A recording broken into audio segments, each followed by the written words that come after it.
Hello বন্ধুরা, welcome back to my channel. তো আজকে সকাল সকাল তোমাদের সাথে একটা ব্লগ শেয়ার করছি।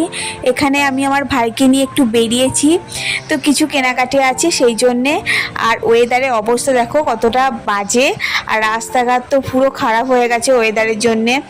আর এখানে দেখো আমরা এলাম বাজার কলকাতা, তো এখানে কিছু কেনাকাটা আছে, তো সেই জন্যেই এসছি। তো আমি একেবারে চলে যাব জেন্টস কাউন্টারে, তো সেখান থেকেই দেখব কিছু, কারণ আজকে আমার হাজব্যান্ডের জন্মদিন, সেই জন্যে ওকে একটা গিফট দেওয়ার জন্যে এখান থেকে কিছু শপিং করতে এসেছি। আর দেখো এখানে নিজের স্টাইল মেরে একটু আয়না দেখছি, কারণ আমার কিছুই সেরকম পছন্দ হচ্ছে না, তো ভাবছি এখান থেকে বেরিয়ে যাব।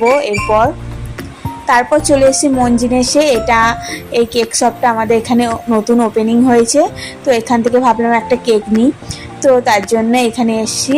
কোন কেকটা নিলাম তোমরা পরের ভিডিওতে দেখতে পাবে। আর তারপর আমি বাড়ি চলে এসেছি। তো এখানে লাঞ্চ রেডি, এখানে আছে ডাল, মাটন, বেগনি, পাবদা মাছ আর আলু ভাজা। ভিডিওটা এখানে এন্ড করছি, পরের ব্লগে তোমাদের পুরোটা দেখাবো। বাই।